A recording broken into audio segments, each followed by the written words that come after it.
What is the best way to combine sentences 3 through 5 to clarify the relationship between ideas? Okay, this is a sentence combination question, number 6. And there are two issues we generally want to worry about. Concise language. We don't want to be overly wordy, have redundant words. We don't want to be in passive voice. And secondly, the right relationship of ideas. And this clearly seems to be focusing on clarifying the relationship between ideas. So what are those typical relationships of ideas? They're comparison, contrast, cause and effect. One sentence is an example of the previous sentence.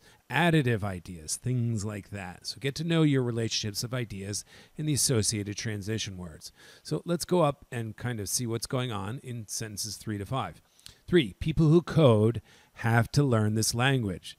So there's a bit of a cause effect there. You must learn the language in order to be able to code. And then once you do that, you can construct programs that will perform detailed tasks in 4 and complex tasks in 5. So there's really no reason to see 4 and 5 as separate sentences. You could simply use a compound adjective. Once you program, you can perform detailed and complex tasks. Okay, let's go back and see the options.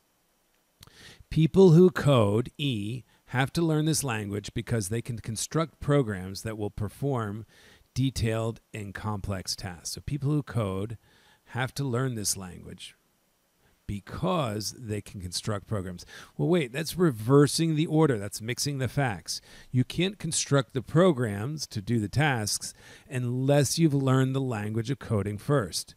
This sounds appealing in many cases. It's the reverse order of logic here. So E is not correct. F, people who code have to learn this language so they can construct programs that will perform detailed or complex tasks. That's the correct cause and effect. You have to learn the language to code, and only then can you construct programs that perform detailed or complex tasks.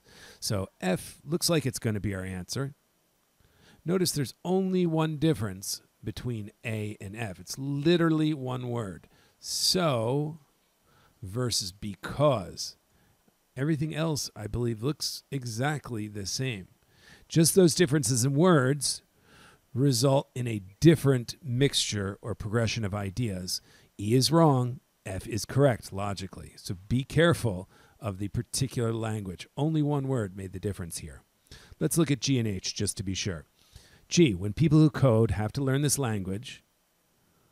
Well, when people who code have to learn this language, it's not when. That's not really the right idea. It's more if you want to code, you have to learn the language.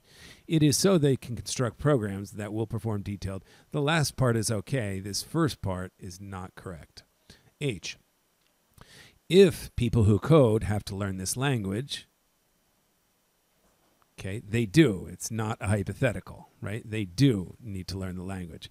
Then they can construct programs that will perform detailed tasks. Okay, it's not an if-then structure. They absolutely need to code to begin to learn to write programs that do different tasks. So H is incorrect.